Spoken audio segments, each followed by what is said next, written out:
His name was Ye Mingxiu.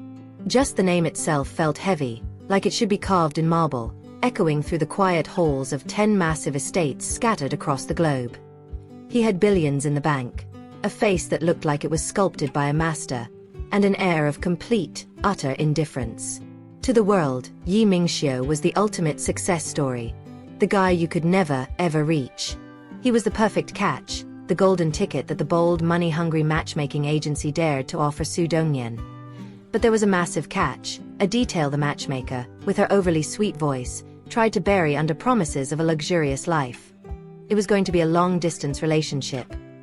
Dongnian, sitting at her office desk, the cold glow of her monitor reflecting in her tired eyes, didn't even blink. A long-distance relationship. The idea was almost a joke, considering the mess she was already in. She didn't have time for the drama of a normal relationship, let alone one spread across continents. And the distance is, well, it's a bit unusual, the matchmaker's voice crackled over the phone, a nervous whisper. He's, let's just say, 6 feet under. The line went dead silent. It was a terrible joke. Dongnian gripped her pen, feeling the crushing weight of her debts. Had the dating world really expanded to include the deceased? Or was this just the bizarre reality of the super rich and super weird? Given the circumstances, are you still worried about a long-distance relationship? The matchmaker asked, barely hiding her sarcasm. Worried? What was worry to someone staring into a financial black hole? 200,000 for the dowry. And I need it now, Dongnian shot back, her voice steady and completely flat. The silence that followed was all the confirmation she needed. She knew only the Ye family could meet that demand without even flinching. If you don't object, they want you to come to the ancestral mansion so Mr. Ye can take a look. Take a look. Like she was a piece of property or an antique to be inspected. But dignity was a luxury she absolutely couldn't afford right now.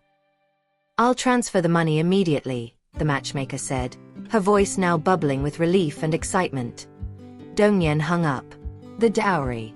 200,000. It was the exact amount she needed to buy back her mother's house, the last real memory of unconditional love, sold off by her gambling addict father to cover his debts. There was no time for moral debates or fear of ghosts. Dead or alive, a marriage was a marriage. And getting her mother's house back was her only mission. Night fell over Yunqing like a heavy velvet curtain. Dongnian, wearing her best but still plain office outfit, drove toward the meeting spot. The address led her to an old district full of huge, intimidating houses and iron gates where the streetlights seemed too scared to shine. The manager of the ancestral mansion had been told she was coming. She just wrapped up an exhausting international meeting, but being tired was nothing compared to the urgency of her situation. Are you sure you don't need a break? Her assistant, Li Yuan, sounded worried on the car's speakerphone. Just drive, Dongnian snapped, her impatience growing. Tell him to bring the appraisal report. Yes. The car stopped in front of an iron gate that looked like it could swallow the light whole. The air was strangely cold, not just the temperature, but a deep, empty chill that went right to the bone. Did we get the wrong place? Li Yuan whispered, her voice shaking. Who sets up a blind date in a place like this? Dongnian stepped out, ignoring the goosebumps crawling up her arms. The place was weird, sure, but $200,000 could fix any amount of weirdness. Why did it suddenly get so cold? Li Yuan mumbled, looking around nervously. Inside the mansion, in an office that smelled of old money and mothballs, Ye Mingxiu sat, a frown etched on his face. He wasn't 6 feet under literally. He was buried under the crushing weight of his family's expectations. Mr. Ye, old Mr. Ye asked me to remind you that you must meet at least 20 people this month, the secretary said, his voice low and respectful. Mingxiu sighed, a sound of pure, utter boredom. Tell him I support his late-life dating, but count me out. But his grandfather's reply came from a shocking source. A rough, ancient voice, full of authority and threat, boomed through the office. Young Ye, if you don't go, you're no longer my grandson. If the Ye family line ends, I'll haunt you even as a ghost. Mingxiu jumped up, his mask of indifference finally cracking. Who is that? The secretary, pale as a sheet, pointed a trembling finger at the ceiling. Just then, the office door flew open. Xu Dongnian walked in, her eyes scanning the room with the focus of a general. "Excuse me, is your last name Knight?" Mingxiu asked, confused by her sudden entrance. "How did you know that?" Dongnian replied, surprised. The secretary let out a strangled shriek. "Ghost. A ghost." Dongnian looked at the man, then at Mingxiu, who looked perfectly alive, just extremely pale. "Why are you screaming like that?" she asked, her impatience back. The secretary, panicking, pointed at her. "Ghost. Why are you screaming like that?" Dongnian felt a sudden, strange warmth, like a burst of heat. She looked at herself, then at the secretary, who looked ready to pass out. "Wait. Why is it so hot? Is it the matchmaker?" she muttered, confused. Mingxiu, meanwhile, was fascinated. The woman in front of him was real, solid, and the warmth coming off her was a welcome change from the mansion's deathly cold. "That was a mistake. What are you touching?" he yelled, realizing the terrified secretary had just touched Dongnian. The secretary, pulling himself together but still shaking, looked at Dongnian with a mix of fear and pity. "She's so pale. Is she worried she won't live long?" and asked the matchmaker to drop a hint. Dongnian ignored him. Time was money. "Look, alive is better than dead. Hi, I'm your blind date. I'm 24, I'm an office worker, and I don't have any bad habits." Mingxiu studied her, his boredom replaced by curiosity. "How did the agency describe me?" Dongnian was straight to the point, as always. "Someone who died unexpectedly without paying off his house. Basically, I have no house and no car. Since you know everything about me and we've met, how about you transfer the 20,000 as a wedding gift and we get married right now?" Her honesty was a breath of fresh air. She was nothing like the other women his grandfather kept introducing. All of them desperate for his name and his money. She's direct. "I like that," Mingxiu thought. "Instead of marrying some random person grandpa picked, I'll take a chance on her. Life won't be boring, that's for sure. And grandpa won't complain." He smiled, a rare, genuine smile. "You really need the money, huh? You're still trying to negotiate with me, or else you'll be alone forever." "Did you bring the marriage license?" he asked. "I did," she said, holding out the document. "Let's go get the certificate." Dongnian paused for a second. "Marriage is serious. It's not a game." "I'm waiting," Mingxiu replied, the seriousness in his eyes melting her hesitation. He grabbed his phone. "Get me her details, and tell grandpa. I just got married."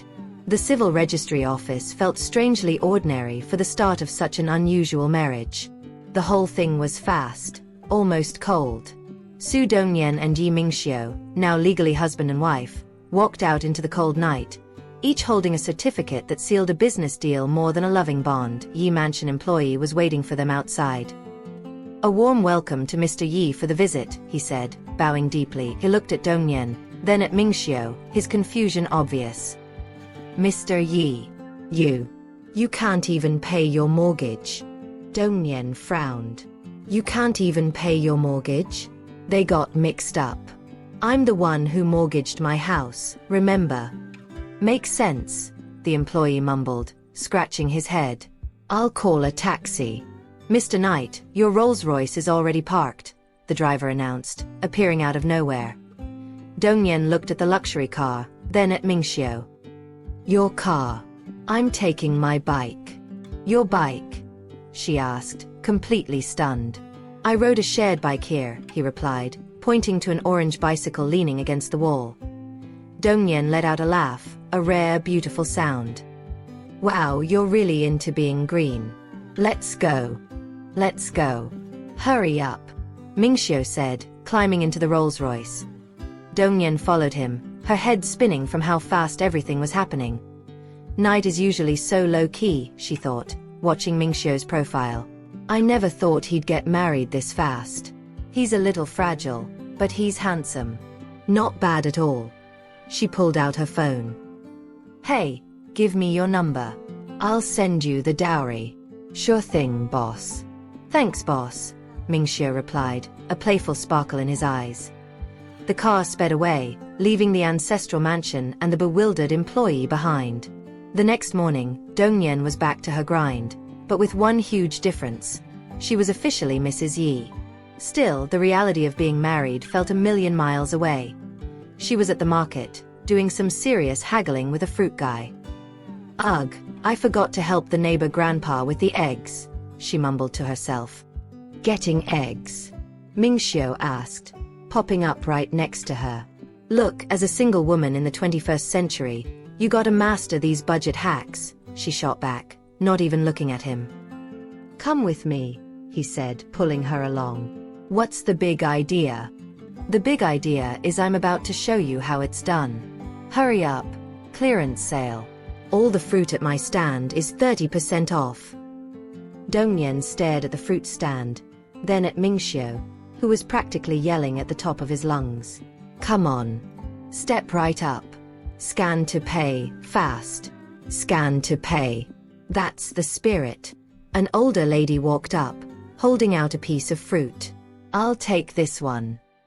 Ma'am, that's $28.50, Dongnian said, reaching for her phone to scan the payment code. Just then, a WeChat notification flashed on Dongnian's screen. 99,999. Dongnian froze, staring at the lady, then at Mingxiu, whose jaw had dropped. I think you just used my payment password. Dongnian yelled. Is that the biggest problem here? Mingxiu asked, totally confused.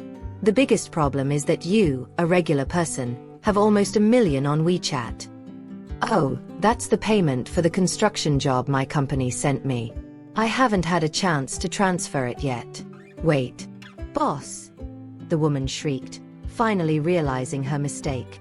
Transfer the money back right now, or I'm calling the cops.